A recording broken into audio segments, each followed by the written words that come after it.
열심히 비즈니스 회의를 하고 있는 오늘의 주인공 니지마 케이스케입니다. はい、私は可能性を感じました。海外ではキャッシュレス化は進んでいますし、今から考えるべきだと思います。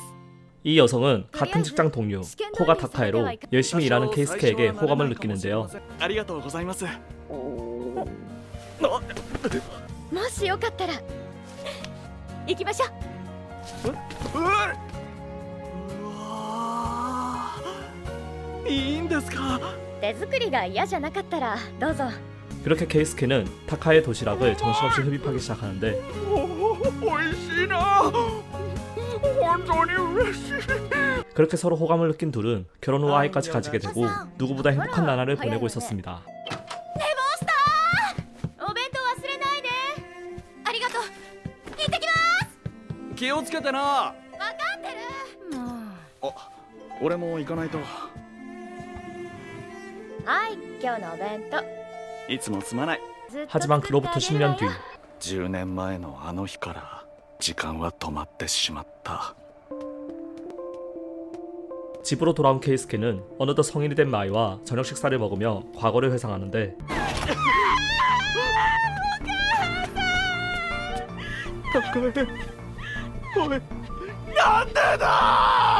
그때 울리는 초인종. ただいま。君どこか他の家と間違えてない？間違えてないわよ。ここは私の家。私は新島孝恵。あんたの妻、舞の母親。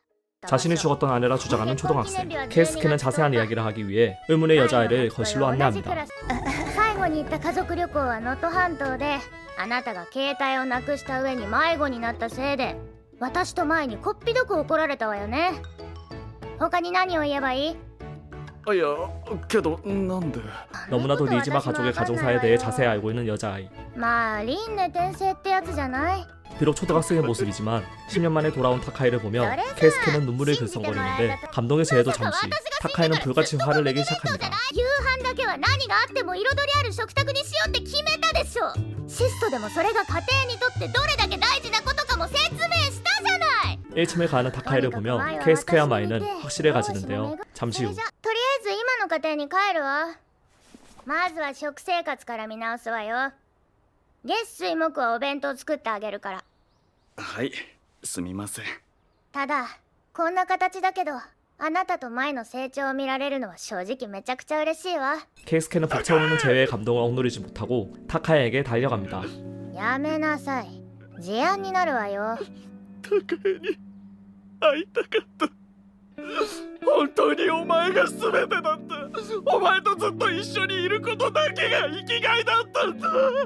嬉しくないわ。人生何が起こるかわからない。二人三脚で歩いていこうと思っても紐が切れることだってある。それが夫婦でしょ。 타카이는 자신이 없어도 보란듯이 살아가는 모습을 보여달라며 의외로 덤덤한 모습을 보여주는데요. 高江、君の言う通りだ。必ず見せるよ。私も頑張るからお母さん。声がでかい。ありがとうな、高江。分かったから。じゃあ 다음날 今日のお弁当短い手足で一生懸命作ったんだからこれ食べてエネルギー補充しなさい。 그때 부하 직원 모리아 코노미가 말에 걸어옵니다. 隣いいですか？どうぞ。新島さん、最近何かいいことあったんですか？すみません、急に変なこと言って。以前と感じが違うなって。そうかもしれないね。 케이스케는 자신에게 일어난 너무나도 비현실적인 일에 아직은 자세한 이야기를 쉽사리 꺼내지 않으려 하는데요. でもよかったです。これまで新島さんの笑顔見たことなかったからほっとしています。優しいんだね、森谷君は。 이어서 모리아는 케이스케에게 도시락 친구를 하지 않겠냐고 물어봅니다. 私とまたご一緒させてください。自分でよければ構わないよ。月水木はここで食べてるから。ありがとうございます。 다음날 케이스케는 타카이와 언제든지 연락하기 위해 타카이에게 스마트폰 하나를 선물해 주는데요. 手が小さくて指が届かない。なんか変なところ触っちゃった。 그 모습을 흐뭇하게 쳐다보며 케이스케는 사진 한 장을 찍습니다. 待ち受けにしようかなと。あんたね、もし会社の人とかに見られたらなんて答えるつもり？もちろん妻です。バカなの。 그때 방에서 나오는 말. ケイスケに聞いたわよ。転職活動してるそうね。まだ始めたばっかりだけど。 다음 날. 高江、今日は来られない日じゃなかったのかい？都合がついたのよ。夕飯の食材の余りをどうしても使いたかったし。そんなこと言ってどうしても俺に会いたいと思ったんだろう。何言ってるの、気持ち悪い。 도시락 싸주는 날이 아니지만 출근하기 전 케이스케에게 도시락을 전해주는 타카에. 몇 시간 뒤 회사 점심시간. 新島さ森谷君。ん、実は今日お弁当2つ作ってきたんです。もしよろしければお昼に食べていただけませんか？今日お弁当ない日ですよね。 잠시 고민하다 원만한 커뮤니케이션을 위해 모리아의 도시락을 선택하는 케이스케. 잠시 후 퇴근 시간. 도시락통을 받기 위해서 집 앞에서 기다리고 있던 타카에는 평소보다 늦어지는 케이스케를 마중 나가기 위해 역 쪽으로 이동하는데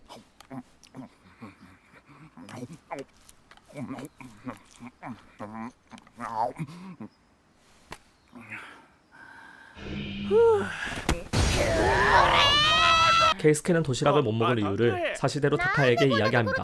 ああ、部下が俺の分までお弁当を作ってくれて、コミュニケーション取るのも大事かとそっちを食べたんだ。もしかしてその部下って女の人？おう、いくつ？20代後半じゃないかな。未婚？多分まだだったと思う。なんだね、それって。そういう時は無理にお弁当食べなくていいわよ。あなたには羞恥心がないの？もちろん恥ずかしいさ。だから妻って外で言わない。もうどうしてわきまえないのよ。それはお前が一度俺の前から消えたからだ。10年前あの時強く思い知らされた。一緒にいて当たり前の存在が突然自分の世界から消えてしまうことがあるんだと。もう後悔はしたくない。お前と夫婦でいられる貴重な時間をごまかしや嘘で汚したくないんだ。まあそれがあなたなのよね。本当に私が好きね。 며칠 뒤 같이 수족관으로 놀러온 니시마네. これはなかなか貴重な体験ね。小学生の妻と水族館にいるってのも貴重な体験だよ。貴重っていうか奇跡よ、もはや。 케이스케는 이 행복이 영원했으면 좋겠다 생각하며 눈물을 흘리는데요. 잠시 후 そういえばマイ、就活苦戦しているんだって？うん、私専門学校卒業して就職したけど3ヶ月も経たないうちに退社しちゃってて、人間関係がうまくいかなくて、やっぱりそれが原因なのかなって。焦ることないわ。それは合わなかったってだけ。 자존감을 높여주는 엄마의 조언에 마이는 다시 기운을 차리고 타카이는 다시 정상적인 생활로 돌아오는 케이스케와 마이를 보며 흐뭇해합니다. 다음 날. はい、いつもありがとう。いいのよ。ねえ、お弁当のことなんだけど。あ、そうだ、材料費のことだろう。ずっと食材の代金を払っていないことに気づいてな。今まで高江の家のを使わせてすまなかった。これからはこれで。多すぎよ。 하지만 타카이가 전하고 싶은 말은 따로 있어 보이는데요. 몇 시간 뒤. これお弁当のお礼に。いいんですか？嬉しいです。 케이스케는 점심을 먹으며 타카의 초등학교 생활을 상상합니다. あいつ本物の小学生とうまくやっていけてるのかな。 그 시각 타카에 何よ、ひまりと仲がいいからって味方しようっていうの？白石さんに関係ないでしょ。関係なくないわよ。クラスメートでしょ。こういうのは間に中立な人が立ってあげた方がいいのよ。 너무나도 어른스럽게 대처하는 타카의 모습에 친구들은 당황하는데요. 白石さんと話してるとおばさん臭くなりそう。だいたい説教臭い女は男受け悪いんだから結婚できないわよ。そうか？とけるくん、俺は別にいいと思うぜ。 몇 시간 뒤 하굣길. おーい、白石！たける？お前最近いつも一人で帰ってるじゃん。たまには一緒に帰ろうぜ。 유치원 때부터 친구였던 타케루라는 이 학생은 최근 들어 성격이 밝아진 것 같다며 마리카의 가정사에 대해 얘기하는데요. 最近急に明るくなったじゃん。前は喧嘩の仲裁なんてできなかったろ。白石のお母さんと暮らすにはそれぐらい強くないと言いたいことも言えないもんな。 타카이가 기억을 되찾기 전 평범한 여자아이였던 시라이시 마리카는 이혼 과정에서 엄마랑 같이 살아가던 학생이었던 것이죠. でもその頃のことあんまり覚えていない。多分前世の記憶を取り戻した反動だと思う。ともかく私は今母と二人で暮らしている。 집에 들어오자마자 타카이를 추궁하기 시작하는 엄마. もう夕方よ。どこ行ってたの？ごめんなさい。隠れてこそこそと気持ち悪い。 최근 들어 늘어난 외출에 의심이 깊어진 엄마는 결국 타카이의 방으로 들어가 뭔가 더 숨기는 게 없는지 방 곳곳을 뒤지기 시작합니다. 本当にもうないよ。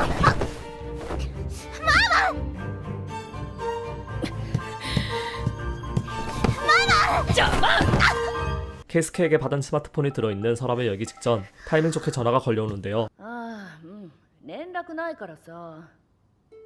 はあ？仕事？なんか埋め合わせ考えてよね。じゃあね。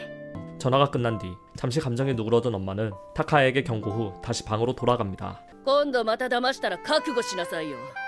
ただじゃおかないから。 전 남편의 바람으로 배신당한 마리카의 엄마 시라이시 치카는 이혼 후 인간불신에 휩싸여 있는 듯 보였는데요. 그날 밤 マイ、夏休みに3人で行きたい場所あるか？できれば旅行とか行きたいけど、お母さんは難しいよね。どうだろうな。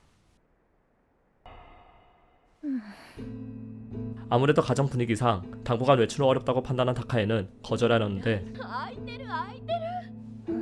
行きたいとこ？熱海とか。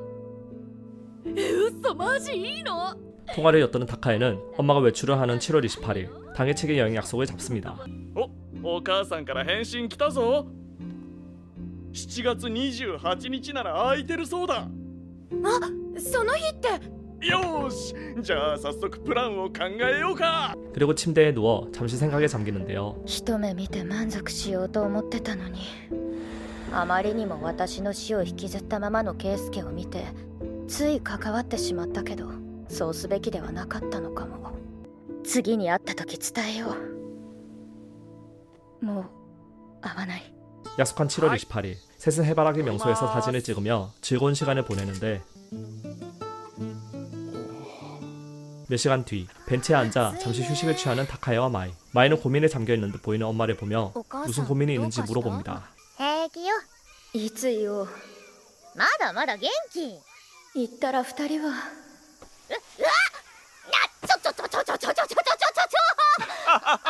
なかなかない経験だな。妻を肩車するなんて。 케이스케의 하이텐션으로 말할 타이밍을 놓치는데요. 몇 시간 뒤 니지마네로 돌아온 셋. 타카이는 식탁에 앉아 진지한 표정으로 케이스케에게 말을 건네려는데 私二人に言うことが。何？停電？お母さん、誕生日おめでとう。前のお前のな。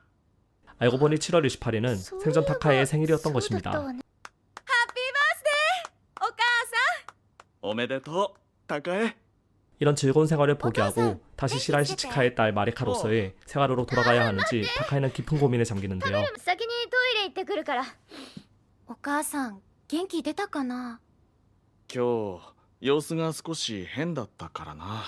케이스케와 마이도 본인들이 모르는 곳에서 타카이가 많이 고민하고 있다는 것을 어렴풋이 짐작합니다. 私たちに何ができるだろう。あいつは昔から強くて誰かに悩みを相談するタイプじゃない。でも反面寂しがり屋な部分もあるんだ。だからその分俺たちがフォローしてやろう。そうだね。 잠시 후 감정을 다시 추스리고 식탁에 앉아 케이크를 먹는 타카이. ありがとう。今日は遊んでくれて、祝ってくれて。ありがとうはこちらこそだよ。戻ってきてくれて本当に 결국 타카에는 조금 더 지금의 생활을 즐기기로 마음먹습니다. 生まれ変わったことにどんな意味があるかはわからない。でも私はやっぱり2人と生きたい。だって2人は私の太陽だから。 몇 주 뒤 まあいい、遅くなったが転職おめでとう。私とお父さんで選んだ就職祝いよ。ありがとうお父さんお母さん。 케이스케는 딸의 이직 기념으로 불꽃놀이 구경을 제안하려 했지만 아쉽게도 마이의 출장과 겹쳐버리고 마는데요. 며칠 뒤 守谷君、午後はお休みかい？はい友達と花火大会に行くんです。それは素敵だね。僕も家族と行きたかったんだけど、あいにく娘の出張と重なってしまって。 그 시간 마이는 출장처에서 제품 설명을 진행하고 있었습니다. おいレンジ、なんだよ親父。おめえこれからパソコンの業務やれるようになっとけよ。俺もいつ引退するかわからねえからよ。若いてめえらが覚えといた方がいいだろう。 마이는 설명하는 동안 계속해서 무표정으로 반응하는 거래처 직원을 보며 자신이 잘 설명하고 있는 건지 의문을 품는데요. 몇 시간 뒤 どうしたのマイ？お母さんの声が聞きたくて。 마이의 기분 전환을 위해 마침 시간이 비어있던 타카에는 같이 불꽃놀이를 가자고 제안합니다. お父さんは？平日だし急には難しいんじゃない？寄り道していくか。 케이스케는 이벤트 장소로 가는 도중 직장 후배인 모리아를 만났는데요. 新島さんも行かれるんですか？うん、家がこの近くでね。見てから帰ろうかと。こんばんは。私好みの友人の菊池です。あ、どうも、新島です。 모리아의 친구의 권유로 우연히 케이스케는 직장 동료와 같이 불꽃놀이를 보게 됩니다. ここからだとよく見えるんだよ。じゃあ私食べ物を買ってくるので好みと2人で留守番を。いえ私たち2人で行ってきます。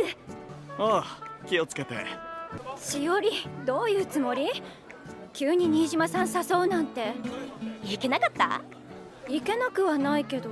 친구는 모리아를 진심으로 응원하는 듯 보이지만 모리아는 단순한 도시락 친구라며 말을 돌리는데요. 그 시각 케이스케 ケイスケ？高江、ご家族と来たのかい？都合がついてね。ケイスケこそ一人で来たの？そのつもりで来たんだけど、ばったり会社の部下と会ってね。もうすぐマイも来るわ。 마이도 온다는 소식을 듣고 케이스케는 굉장히 기뻐합니다. 그때 타이밍 좋게 시작되는 불꽃놀이.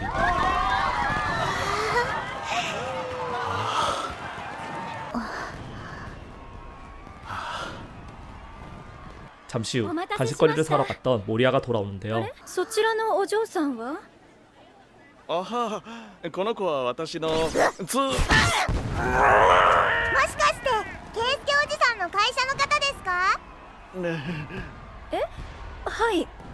ケイスケおじさんがいつもお世話になってます。親戚の白石まりかと言います。守谷です。 타카에는 모리아의 단정한 모습을 보며 시어머니 모드에 들어가는데 気遣いもできていい子。所作も綺麗ね。浴衣も着こなして。私が男だったら絶対口説くレベル。 야키소바를 먹은 후 타카에는 마이를 마중 나가려 잠시 자리를 비우고 모리아와 케이스케만 남습니다. 入り口にいないってことはきっとあの場所だよね。危ない。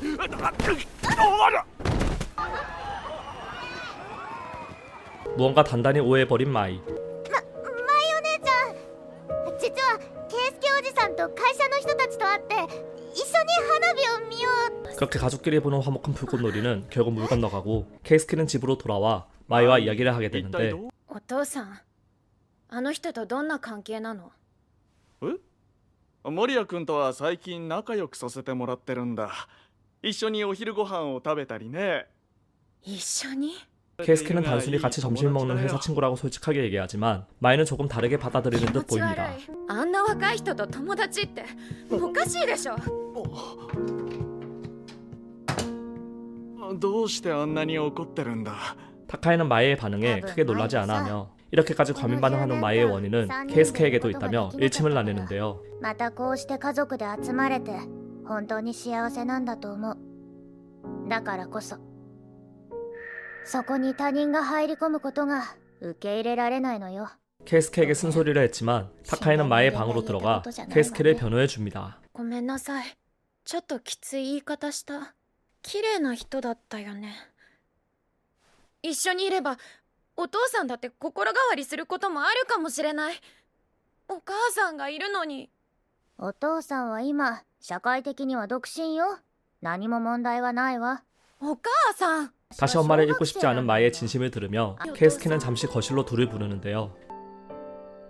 結婚届？この者たちが夫婦であることを認めます？ 현재 법적으로 혼인신고가 불가능하기에 셋이서라도 가족이라는 증표를 남기자 제안하는 케이스케. マイすまなかった。今回お前を傷つけたこと、それから高江が亡くなった後、父親としてちゃんと前に向き合わなかったことを謝らせてくれ。 그리고 마이에게 정식으로 사과를 하며 이번 사건뿐만 아니라 10년간 있었던 서로에 대한 아쉬움까지 다행히 원만하게 해결됩니다.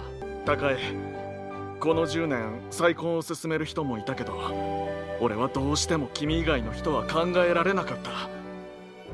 寂しさを和らげるための再婚は違うと思うんだ。君を思う気持ちはこの10年変わってない。この先もずっと変わらない。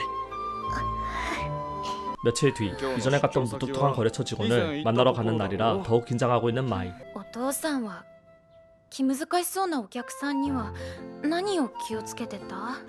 月並みかもしれないが、相手の話に耳を傾けて自分なりの言葉で話すことかな。 아빠의 조언을 듣고 마이는 자신만의 스타일로 자연스럽게 밀고 나가고자 생각합니다. 몇 시간 뒤. あれもう時間？いえ、私が早く着きすぎてしまって。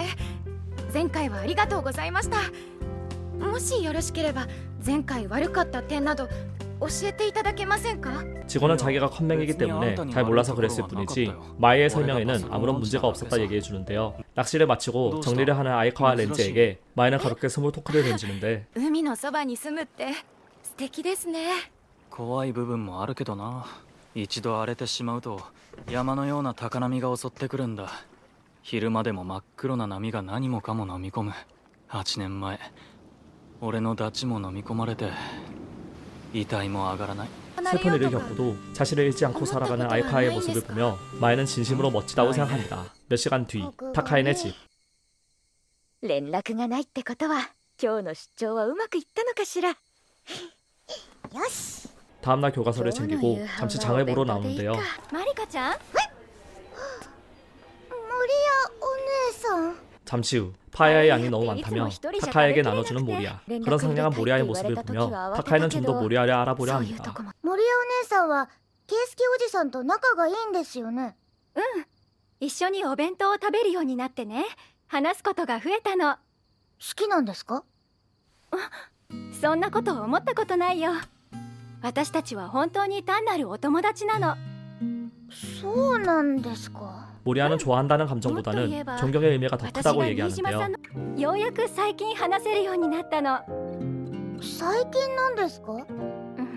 それまでは新島さんが普段誰とも話したくない様子だったから、先輩から奥さんを亡くされてからそうなったって聞いて、よっぽど愛してたんだなって。 니이즈마 선배 덕분에 자신도 누군가를 두려워하지 않고 좋아하게 될 것 같다고 합니다.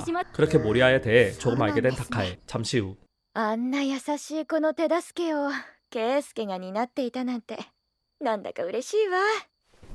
けど尊敬や憧れって好意に変わりやすいのよね。 모리아에 대한 생각도 잠시. 마이에게 메시지가 오는데요. 東京の名所ってどこかな？自分の言葉で話したら喜んでくれたみたいで、今度東京案内することになったの。なんで？ 며칠 뒤 遅れてごめん。東京来たのなんて何年も前だからさ。駅の中が複雑すぎて困ったよ。そうですよね。私ですらまだ迷います。 더 넓은 세상을 보면서 다니라는 아버지의 조언에 도쿄로 나온 렌지는 마이와 함께 다양한 명소를 구경하는데요. レンジさん話してみるとマイペースで意外と優しいよね。沈黙が苦にならないし。 자연스럽게 렌지의 친구 결혼식 이야기를 시작으로 결혼의 필요성에 대한 이야기로 넘어가는데 私の両親が結構仲良くて、一緒になって不器用ながらも問題を解決しようとするところを見ていると、私も気が晴れたり心が楽になるんです。だから結婚がどうっていうのより、夫婦っていう関係はなんかいいなって思うことはありますね。몇 시간 뒤 前からメッセージ。お、何時頃帰りそうだって？今夜はお好み焼きだぞ。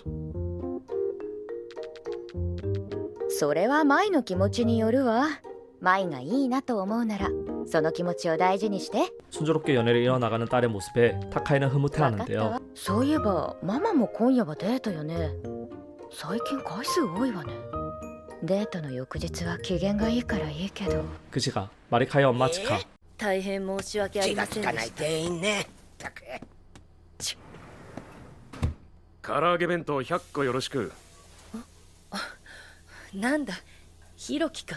우라카와 히로키라는 이 남성은 치카의 새로운 남자친구였는데요. 알바가 끝난 뒤 술집에서 치카는 오늘 있었던 울분을 모두 털어냅니다. ねえヒロキ、一度失敗した人間はさ、もう絶対にダメな人間のままなのかな。そいつ次第だろ。変わる意志がないやつは一生ダメなままだろうし、逆に変わろうとする意志があるならチャンスはあるだろう。 며칠 뒤 치카는 딸 마리카와 함께 히로키를 만나는데요. これってつまり顔合わせよね。まさかお前にこんな大きな子がいたとはな。 딸이 있는 돌싱이라는 사실을 알고도 크게 놀라지 않는 히로키.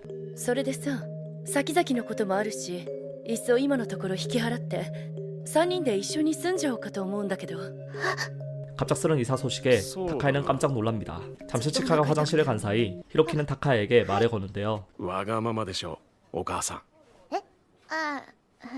マリカちゃんも知ってるとは思うけど、あいつの両親はさ、父親のギャンブルが原因で離婚して、その後もいろいろと家庭内で嫌なことがあって、実家とは距離置いてるでしょ。だからお母さん、自分の親みたいには絶対にならないって結婚した当時は考えてたんだけど、結局自分も離婚しちゃって相当自分を嫌いになったんだって。 숨겨진 치카의 가정사를 알게 된 타카이는 진심으로 치카의 새 출발을 응원해주기로 마음먹습니다. 며칠 뒤 이사 간다는 사실을 전하기 위해 케이스케를 찾아간 타카이. なんだ、そんなことか。神妙な面持ちで言うからもっと深刻なことかと思ったが、埼玉なら全然会える距離じゃないか。 멀지 않은 거리로 이사 간다는 소식을 듣고 케이스케는 의외로 덤덤하게 받아들이는데요. お母さん再婚できそうでよかったじゃないか。まだ確定ではないけど。一度会ってみたいな。どんな人なんだ？まあ普通の人よ。ただこの状況は信じてくれないと思う。まあそうだよね。 곧바로 이사와 관련된 이야기가 끝나자마자 케이스케는 이번 크리스마스를 어떻게 보낼지 생각합니다. ごめん、クリスマスは別の予定が。そんな。 며칠 뒤 크리스마스 이브. ママは最近目に見えて落ち着いてる。ちょっと怖いくらい。 저녁이 되고 타카이는 엄마와 함께 유원지로 이동하게 되는데 ごめんね、今まで。別に許さなくてもいいから。 그 시각 케이스케와 마이도 즐거운 시간을 보내고 있었습니다. 그때 갑자기 마이의 핸드폰으로 전화 한 통이 걸려오는데요. ごめんマイさん、急に電話して。今日は断っちゃってごめん。いえ。それで明日早く帰れそうだから夜会えないかなって。はい、では明日。 몇 시간 뒤 다시 시점은 타카이로 돌아오고 치카의 표정은 점점 일그러지기 시작합니다. マリカ、帰るよ。 결국 나타나지 않은 히로키를 포기하고 치카는 타카이와 같이 호화로운 저녁 식사를 위해 백화점에 들르게 되는데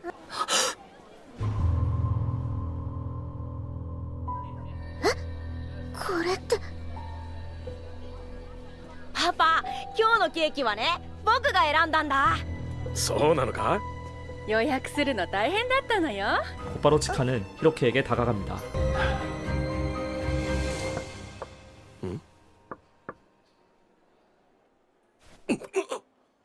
치카! なんで。お前妻子持ちだったのかよ。 몇 시간 뒤 집으로 돌아온 치카는 또 한 번의 배신에 절망에 빠지는데요. 本当は分かってんだよ。私が消えるのが一番いいんだろう。何か言ってあげたい。 타카이는 치카에게 조금이라도 도움을 주기 위해 저녁밥을 차려주기로 결심합니다. 作っても食べてもらえないかもしれない。それどころか怒られるかもしれない。それでも新島孝江としては何もしないなんてできない。 잠시 후 집으로 들어온 マリカが 치카. 作っ何あんた私を慰めようとか思ったわけ？逆に惨めになるわ。子供の分際で余計なことして出てって。 한참을 거실에 앉아있던 치카는 결국 오므라이스를 한 입 먹어보는데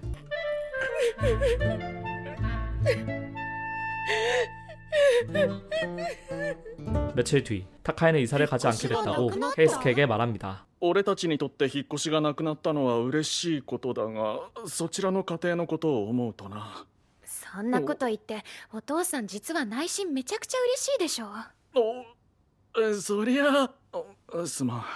그렇게 어느 정도 치카의 마음이 정리되고 다시 어느 정도 안정기에 접어들 때쯤 치카는 같은 아르바이트 직원에게서 응원의 선물을 받는데요.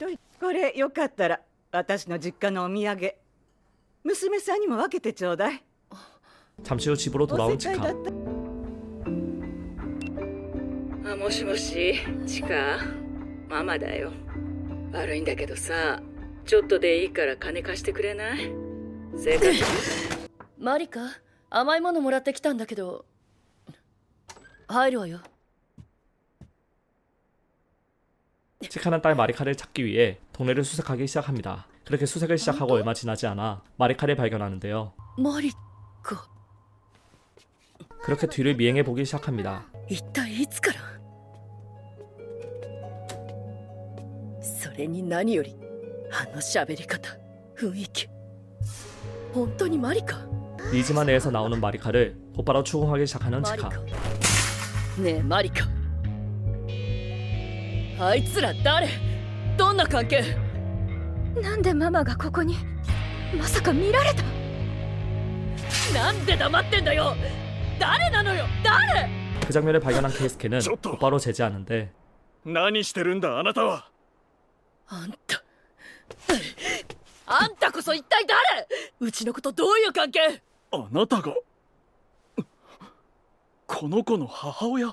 치카는 케이스케의 오지랖에 마리카와의 관계에 대해서 물어보는데요. その子は私のお父さん。マイ、どうして？帰りが遅いから見に来たの。お父さんダメだよ。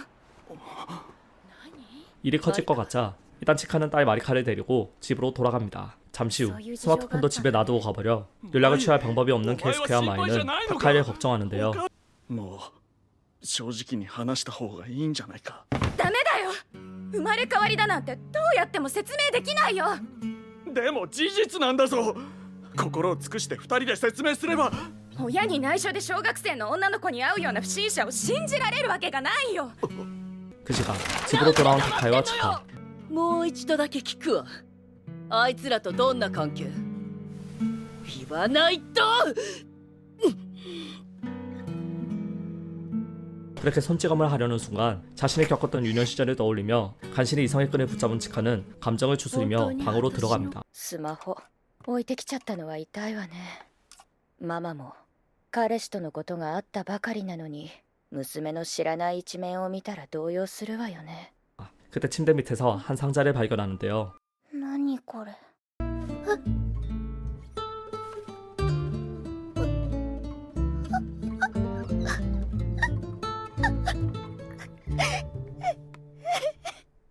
그 시각 치카는 거실에서 술을 마시며 유년 시절을 떠올립니다. 同じとこに落ちてんじゃん。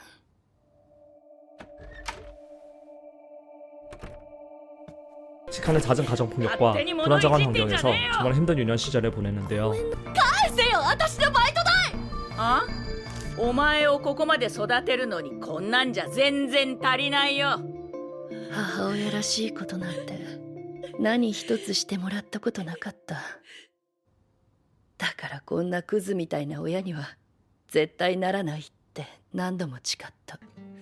どうしてこんなになっちゃったかな。 며칠 뒤 아르바이트를 하며 직원과 이야기를 나누는 치카. ちゃんと覚悟したの？親になる。ブレることがあっても仕方ないわよ。老婆心ながら一つアドバイス。子供と向き合う前にまずは自分と向き合ってみて。素直な自分の気持ちって何なのか、それをまず確かめてちょうだい。 그 시각 오후 반차를 사용한 케이스케는 골목에서 하교하는 타카이를 만났는데요. これを。これのために会いに来たの？いや、お前の母親と話すために来た。説得してお前を新島家に迎え入れる。 케이스케는 지금 일어나고 있는 현상에 대해 타카이의 엄마에게 직접적으로 이야기하기로 마음먹은 것이었습니다. 전에 만났던 치카의 모습을 보며 부모로서의 자격이 없다고 판단한 케이스케는 계속해서 치카의 험담을 이어갔는데 あんな親と一緒に生活するなんて地獄だろう。だからこのままうちに。違う。あなたに何がわかるっていうの？たった一回会っただけで人の親を理解したつもり？俺はお前のためを思って。今の私はあの人から生まれた私、あの人が育てた私、それだって紛れもない事実なのよ。だから新島家で暮らすこと、それは新島孝恵にとって正解でも白石まりかとしては正解じゃない。 아침부터 몸이 안 좋았던 타카이는 결국 열변을 쏟아내다 쓰러져 버리고 맙니다. 일단 집에서 간병을 해야겠다 생각한 케이스케는 타카이를 업고 집으로 돌아가려는데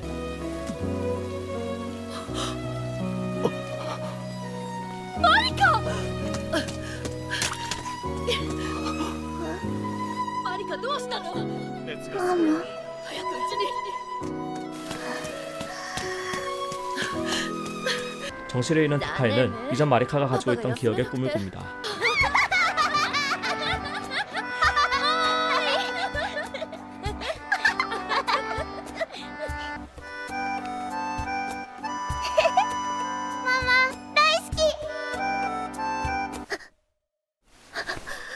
행복했던 과거의 기억을 떠올린 타카이는 결국 치카에게 모든 것을 사실대로 말하기로 마음먹는데요.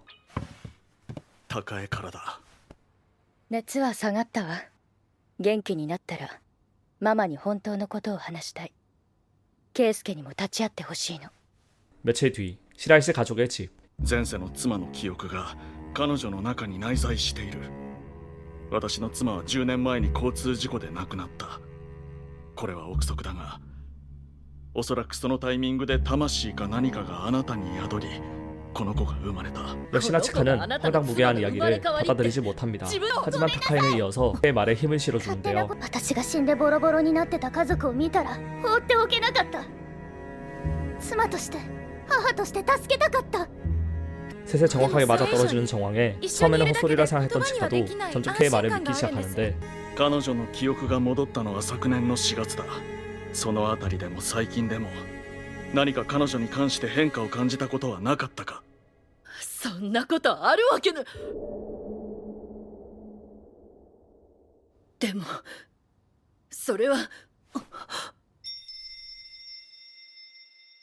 이어서 치카는 케이스케에게 결론을 물어봅니다. この子が真実を言えないことであなたとの関係が悪化するのをどうにかしたかったからだ。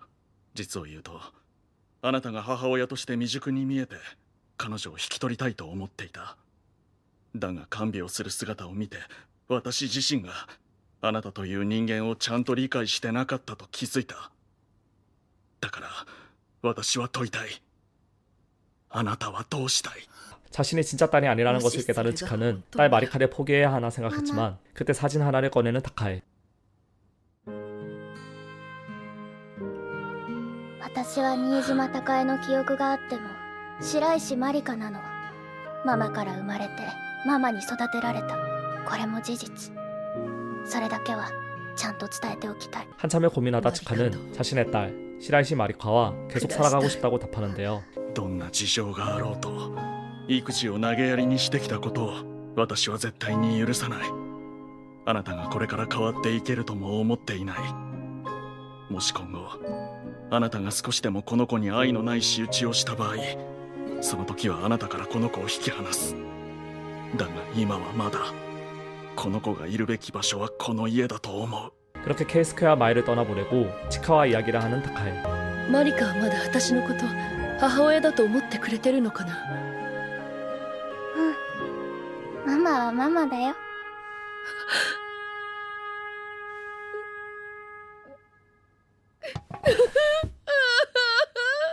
다음 날, 치카는 좀 더 안정적인 직장을 찾기 위해서 이직을 마음먹는데요.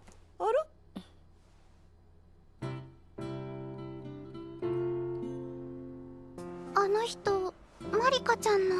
ええ、私のお母さん。あの子もしかして。はい、娘です。 그 시간 퇴근하고 있는 케이스케는 집 앞에 있는 렌지를 만나는데 うちにご用ですか？もしかして舞さんのお父さんですか？はい。レンジさん、急にどうしたはじめまして。舞さんとお付き合いしている相川レンジです。 낚시가 취미인 렌지는 생선을 전해주기 위해 마이의 집에 방문한 것이었습니다. 高江、前についに彼氏が。ちょっと、なんでビデオ通話にしなかったのよ。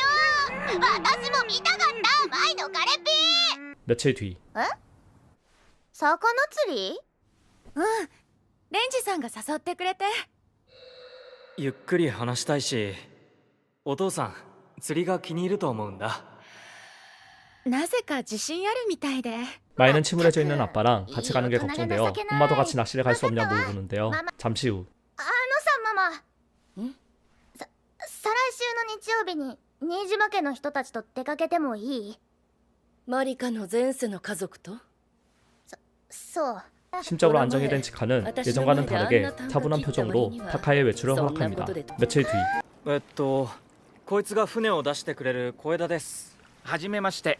5명은 채비를 마친 뒤 배를 타고 포인트로 이동하는데요.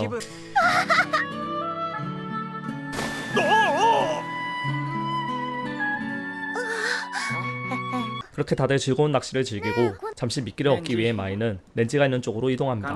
俺はさ、絶対お前はかすみ先輩と結婚すると思ってたからさ。かすみ先輩が高波にさらわれてもう8年か。心配してたんだぜ、地元のみんなも。お前だいぶ引きずってたからさ。 마이는 자신이 단순히 렌지의 죽은 여자친구의 대체가 아닐까라는 생각이 많아지는데요. どうぞ。美味しそうだよ、マイお姉ちゃん。 잠시 혼자 생각하기 위해 해변가로 나가는 마이. 곧이어 렌지도 마이를 뒤따라 나갑니다. もしかして船の上で俺と小枝が話してたの聞いてた？はい、レンジさんは今も彼女が帰ってくるのを待っているんですよね。それは。私はその人の代わりなんですか？違う！ 렌지는 곧이어 자신의 마음을 고백하는데요. 好きです、舞さん。もうずっと俺はあなたのことが好きです。 私も。 그리고 그 모습을 바라보고 있는 케이스케와 타카에. 本当に幸せなことだわ。 몇 시간 뒤 잠들어버린 타카이를 업고 집 근처에 도착하는데요. お母さん起きた？おはよう、お母さん。もう東京に着いてるぞ、高江。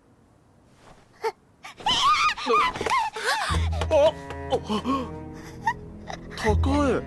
おじさんたち。 타카에게 도대체 무슨 일이 벌어진 것일까요? 2024년 4분기 애니메이션 안에 초등학생이 되다였습니다.